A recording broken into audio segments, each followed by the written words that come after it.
안녕하세요. 작은기업 사장의 도서관의 이국섭 사장입니다. 오늘은 조금 색다른 주제를 가지고 여러분에게 전달하고자 합니다. 여러분, 기업도 생로병사가 있다는 것을 아십니까? 네, 바로 기업도 생로병사가 있습니다.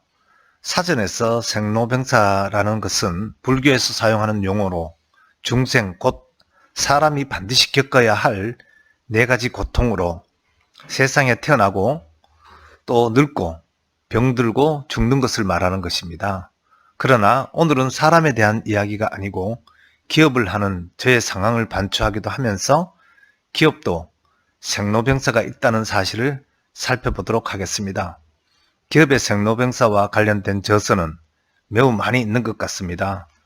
삼성그룹 경제연구소에서 발간한 기업의 생로병사라는 책도 있고 또 진 콜린스라는 경제학자가 저술한 위대한 기업이 망하는 5단계라는 책도 있습니다. 그 이외에도 많은 책이 있지만 이 두 가지 저서를 중심으로 정리를 하여 보았습니다. 사실 기업의 첫째 목적은 이윤 추구입니다. 그러나 기업의 목적 중에는 단순히 이윤 추구 이외에도 주변의 집단과 또 개인 모두에게 이익을 안겨주는 공공의 정신도 포함되어 있기에 이런 기업이라면 존경을 받아도 좋을 것 같은데 이 부분은 조금 아쉬운 점이 있는 것 같습니다. 원래 컴퍼니라는 영어 단어의 근원은 라틴어 컴파니아란 단어에서 왔습니다. 이 컴파니아는 라틴어 가치라는 단어와 파니스, 나눈다란 단어의 합성어로서 빵을 같이 나누어 먹자란 뜻입니다. 따라서 가치라는 단어에서 공공의 정신도 내포하고 있음을 의미하는 것이라고 보여집니다. 잠깐 기업의 역사를 살펴보면 인간은 기원전 3000년 메소포타미아 문명의 아시리아에서는 물물교환 이상의 상거래를 향하고 있었다는 기록이 있고 유프라데스 강과 티그리스 강 유역에서 상업활동을 했던 수메르인들도 재산권 보호를 위해 계약이라는 제도가 있었으며 이러한 계약이라는 제도는 인류의 발전에 따라 점차 발전을 거듭하며 다듬어져 왔다고 합니다.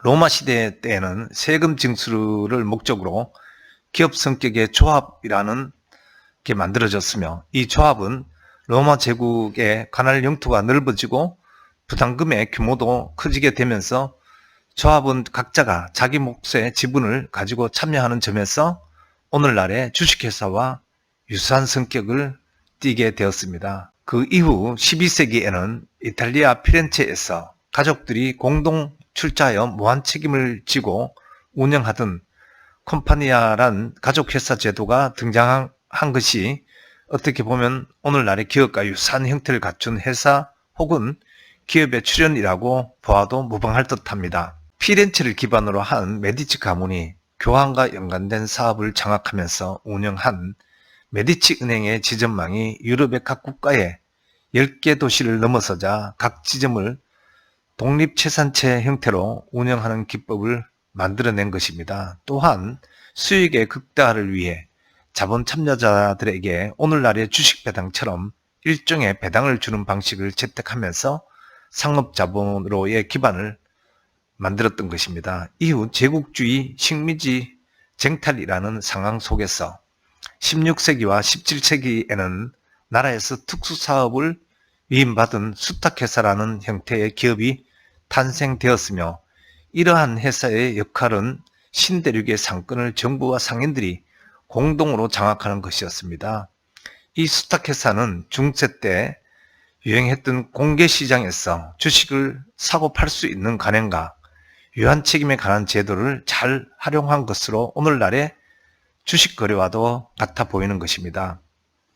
이러한 수탁회사 중에 일종의 동인도 회사는 역사적으로 볼 때 지구상에서 가장 막강하고 원숙한 경지에 다다른 상인들의 연합으로 세계 최강국의 업무 대행 기관으로서 무력을 바탕으로 방대한 지역을 통치하기도 하였던 것입니다. 그 이후 19세기 말에서 20세기 초에 탄생한 미국의 거대 기업은 근대 미국을 초인류 강국으로 이끈 견인차 역할을 하였으며 그 가운데 산업발전에 없어서는 안 될 필수 불가결한 철도 사업이 나타나게 되었습니다. 또한 산업의 특성상 끝없이 소요되는 철도회사의 설비 자금의 필요성은 뉴욕 증권거래소를 만들어내기도 한 것입니다. 한편 자동차 왕 헨리 포드는 컨베이어를 이용한 산업혁명 등을 포함하여 여러가지 개량된 기계를 고안하였으며 이를 현장에서 적용하면서 생산시간 단축뿐만 아니라 한 지붕 아래에서 대량 생산과 대량 판매가 동시에 이루어지는 상황을 만들어낸 것입니다. 이렇듯 거시적 관점의 기업의 역사는 스스로 진화해 오는 놀라운 역량을 보여주고 있습니다. 그러나 이러한 기업도 미시적 관점에서 본다면 불교에서 말한 인간의 생로병사와 같은 순환의 과정을 거친다는 것을 우리는 너무도 많이 보아왔기에 기업도 생로병사가 있음을 살펴보는 것도 좋을 듯합니다. 여러분이 기업을 경영하시는 입장이건 아니면 그 기업에서 종사하는 사람이건 간에 한 번 정도는 생각해 보시기를 권합니다. 세상에는 영원한 것은 없습니다. 역사 속에서 한 시대를 풍미하였던 수많은 지도자들도 있었고 대제국으로서 국민들을 다스렸던 국가들도 있었습니다. 또한 휴대폰의 대명사였던 핀란드의 노키아를 필두로 미국의 모토로라, 또 필름으로 유명했던 코닥과 같은 거대한 기업도 있었습니다. 그러나 이들 모두도 시간이라는 개념 앞에서는 사라져간 것입니다. 바로 이러한 점이 기업도 생로병사가 있음을 단적으로 보여주는 것이 아닐까 싶습니다. 그렇다면 이런 한 기업들이 어느 날 갑자기 지도새도 모르게 죽음 혹은 쇠락이라는 경지에 다다르는 것은 아닐 것입니다. 그렇다면 이 주제에 관심이 있는 사람이거나 혹은 자신이 속한 기업의 상태가 현재 시점에서 어떤 위치로 어떤 단계에 있음을 알아보는 것도 고려해 볼 만한 것이라고 생각이 됩니다. 삼성경제연구소에서 출간한 저서에서는 기업의 탄생은 사회적 환경에서 창업을 유인하는 다양한 요소들을 파악하면서 창업 초기 무명의 서름과 기업이 받게 되는 다양한 인센티브를 기반으로 태어나는 것이 되는 것이라고 합니다. 기업의 성장에서는 하나의 기업이 성장을 위하여 혹은 생명 유지 및 성장을 위하여 성장의 핵심 전략인 한우물 경영 혹은 다각화라는 문제와 오너 경영 혹은 전문 경영인 체제라는 문제를 놓고 고민을 계속하게 된다는 것입니다. 한편 기업의 변화에서는 모방자에서 혁신자라는 진로를 설정하여 시스템에 대한 혁신을 추구하는 지점에 다다르게 된다고 하였습니다. 대기업을 포함한 모든 기업의 경영자들은 모두 혁신이라는 하두를 던지며 시스템을 변화시켜야 한다는 것을 잘 알고 있고 일단 변하기만 하면 자신들에게 유리할 것이라는 부분은 잘 알고 있을 것입니다. 그러나 그 이행 과정에서는 저마다의 환경과 주어진 제약 혹은 그에 대한 성과의 유무 혹은 많고 적음에 따라 다르기 때문에 그리 쉽게 이루어지지 않는 것입니다. 한편 기업의 소멸은 문명의 붕괴 과정이 보여주는 교훈인 과도한 종의 존재가 의미하는 것이 무엇인지 또 파급 효과가 무엇인지를 통하여 시대 상황에 따른 기업 퇴출이라는 즉 죽음의 의미를 파악하여야 한다고 합니다. 즉 이러한 죽음을 극복한 장수 기업이 되기 위해서는 정해진 형태의 고정적인 형질에 머무르는 것이 아니고 끊임없이 변신을 하여야 하며 그 변신의 끝은 죽음을 넘어서는 유일한 길임을 알려주는 것이라고 알려주고 있습니다. 여러분의 기업 혹은 여러분의 소속한 기업은 어떤 변신을 준비하고 노력하고 있습니까? 즉 변신하지 않으면 죽을 수밖에 없는 처지에 이르는 것이고 이는 위대한 기업도 혁신을 동반한 변신이라는 하두를 견뎌내지 못한다면 죽음의 길로 가는 것입니다. 기업이라는 것은 눈에 보이는 경쟁 전략 몇 개로 좌우되는 그런 단조로운 주체가 아니며 기업도 자신의 욕구를 사회라는 환경의 생태계와 교류하며 그 교류 속에서 다양한 변신을 실현해가며 자신의 진로를 동태적으로 찾아가는 실체라는 것임을 알려주는 것이라고 보면 좋을 듯합니다. 그렇다면 통상의 위대한 기업이 망하는 과정, 즉 죽음의 단계를 이루는 과정을 구체화하여 보면 좋을 것 같습니다. 먼저 1단계로는 바로 화려함의 탄생과 발전해가는 과정 속에서 이루어낸 과거 성공에 대한 자만입니다. 누구나 알고 있는 자동차 왕인 헨리 포드의 이야기로 그 사례를 찾아볼 수 있습니다. 그는 생산 방식의 포준화로 초기 자본주의 형성에 막대한 영향을 끼쳤으며 그 성공은 말로 표현하지 못할 정도의 규모였습니다. 하지만 성공 이후 그는 시장에서의 욕구인 다양한 자동차라는 부분을 간과하고 시장 변화를 거부하였던 것입니다. 바로 병의 단계를 자초한 것입니다.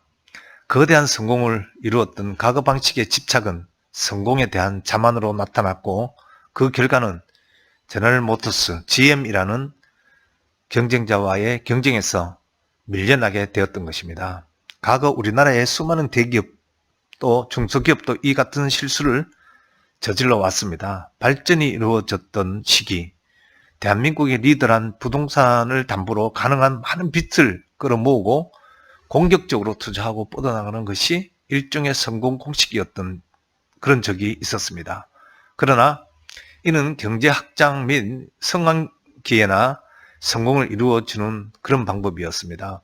불황기로 접어드는 과정에서는 이전의 성공 방식을 답습했던 기업들은 여지없이 IMF 외환 위기를 맞아 파산했던 것입니다.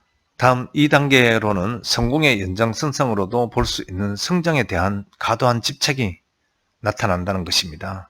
시장 상황도 나름 잘 파악하고 시장 상황에 맞춰 기업을 성장 궤도에 올려놓은 기업가는 자연스럽게 보다 큰 성장에 대한 욕심이 나기 마련입니다. 그러나 이러한 리더의 무리한 욕심은 직원의 업무 증가로 이어지고 이런 과도한 욕심으로 인하여 기업의 핵심 자원인 인재의 이탈을 가져오게 됩니다. 또한 성장을 위한 투자금이 본래의 목적과 원칙을 벗어나고 더불어 회사가 감당할 수 있는 선을 넘어 과도한 욕심이 기업의 현금 흐름에 아주 큰 이상을 일으키게 된다는 것입니다. 또 3단계로서는 닥쳐오는 위험에 대한 회피와 눈앞의 위기를 일부러 외면하는 단계를 의미합니다. 성공 속에서 안주하는 순간이 된다면 업무가 비효율적이거나 변해야 할 필요가 있음에도 책임과 귀찮음으로 인하여 굳이 바꾸지 않는 태도를 지니게 됩니다. 이는 변하지 않으면 도태된다는 위기감의 부재라는 늪에 빠지게 되는 것이고 이 늪에 빠지게 되면 자연스럽게 기업에서는 부정적 징후를 나타내는 데이터는 축소하거나 은닉하게 되고 반대로 뻥튀기 하는 데이터가 난무하게 되는 것입니다. 이 과정에서 회사 수익에 빨간불이 들어오는 위기가 나타나더라도 위기를 극복하는 조직이나 방향을 설정하기는커녕 엉뚱한 처방으로 회사를 수동적인 상태로 방치하는 결정이 행행하게 되는 것입니다. 다양한 위기 극복의 처치가 아닌 자신만의 안위를 위한 사내 정치가 성행하며 그 결과는 기업과 기업의 경영자들을 우하에 나오는 벌거벗은 임금님과 같이 커다란 장벽에 갇히게 되는 상황이 초래가 되는 것입니다. 기업을 둘러싼 환경은 급변하고 시장의 니즈는 급격한 변화를 요구하고 있음에도 투자라는 영역을 외면하고 아까워함과 동시에 실패에 대한 과도한 인식을 나타내게 되는 것입니다. 한때 세계를 호령하는 기술로 일본의 초일류 기업 샤프라는 회사가 그렇습니다. 샤프는 디스플레이 기술로 월등한 선두를 이뤄냈지만 시장에서의 대형 TV에 대한 수요를 외면한 채 중소형 LCD에만 집착하면서 1위 자리를 삼성전자와 LG전자에게 자리를 넘겨줘야 했으며 결국에는 자신들의 제품 생산에 하청 협력업체였던 대만의 폭스콘에게 인수가 되는 수모를 겪게 된 것입니다. 시장의 변화와 소비자의 니즈에 외면이 갖고 온 결과를 갖고 오는 단계입니다. 다음으로는 4단계로 미래에 대한 통찰과 유연함이 없이 급변하는 환경에 대하여 노력 없이 수동적으로 태도로의 수용을 통한 변화를 줄 수 있습니다. 급변하는 환경은 위기를 불러오고 기업은 나타난 위기에 대하여 돌파구를 마련하기 위하여 노력해야 합니다. 그 노력의 일환으로 시너지 효과를 기대하며 새로운 영역의 기업을 인수하거나 합종 연행을 통한 새로운 돌파구를 찾는 것입니다. 그러나 실질적인 변화는 도외시되고 겉만 번지르한 구호 혹은 신용만을 통하여 해결하고자 합니다. 그러나 실제로 혹독한 노력과 연구 개발, 유연한 사고와 미래의 통찰력으로 무장하여 이루어놓은 삼성의 초격차 전략 같은 부분을 겉으로만 흉내를 내는 방식으로 일종의 트렌드를 따라하는 신용 정도가 고작입니다. 혹은 언론이나 과거의 반짝 성공으로 스포트라이트를 받은 스타 CEO를 영입하여 회사를 변화의 경랑을 헤쳐나가는 신용을 합니다. 다음으로는 마지막 단계인 5단계에서는 기업으로서의 존재 가치나 그 의의를 상실하는 단계를 통하여 소멸의 길로 들어서는 것입니다. 이런 경우는 막대한 추징금이라는 결과를 만들어냅니다. 진 콜린스는 이 단계에 이른 최고 경영자인 리더에게 우리가 더 이상 존재하지 않게 될 경우 무엇을 잃고 또 사회에 어떤 해를 끼칠 것인가 라는 질문을 건네보라고 조언합니다. 이 질문에 대한 답변으로 분명한 전략과 해결책을 제시하지 못한다면 항복선언을 하는 게 현명하다고 합니다. 즉 지켜나가야 할 핵심 가치를 유지할 수 있다면 생존을 위해 싸우는 길을 선택해야 한다고도 이야기를 합니다. 여러분은 과연 이 단계에 이르렀을 때 자신의 기업과 조직에게 핵심 가치를 지켜낼 수 있는지를 물어가면서 판단을 내릴 수 있겠습니까? 아마도 쉽지 않는 일일 것입니다. 기업 회생이라는 문제는 엄격한 전략적 사고를 바탕으로 이에 기반한 경영활동의 건정성 확보가 첫 번째입니다. 그 첫 번째의 결단을 내릴 수 없다면 벼랑으로 밀려 떨어지는 상황을 의미하는 것입니다. 곧 죽음, 쇠망을 말하는 것입니다.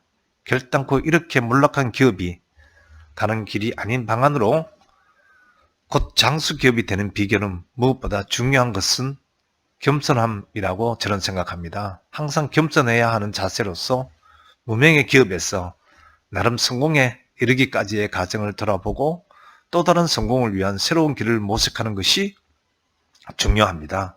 실제로 100년 이상 장수하고 있는 기업은 결단코 성공에 집착하지 않고 다가오는 미래를 경시하지 않는 자세를 견지한 것입니다. 기업을 경영하는 자세로서 변화하는 시대와 환경을 늘 주시하고 이에 대한 올바르고 빠른 적응을 위한 노력만이 유일한 길임을 알려주는 것입니다. 창립 200주년을 훌쩍 넘은 두포는 화학 제조업체로서 화학 소재 개발 그리고 현재 농업과 생명공학에 집중하면서 신사업을 적극적으로 발굴해내고 있는 그런 기업입니다. 눈여겨볼 만한 좋은 기업이라고 여겨집니다. 여러분은 과연 어떤 상태에 위치하고 있으며 어떤 미래의 길을 가고자 하십니까? 저는 최선의 노력을 기울여서 장수 기업이 되고자 노력하고 있으며 열정과 혁신을 생활 습관으로 하며 타인에게는 신뢰를 바탕으로 하며 어제와 다른 오늘에 도전하면서 내일의 행복을 핵심 가치로 지향하면서 살아가려고 오늘도 노력하고 있습니다. 여러분들도 함께 노력하는 우리가 되기를 기원하면서 오늘 촬영을 마치도록 하겠습니다. 고맙습니다.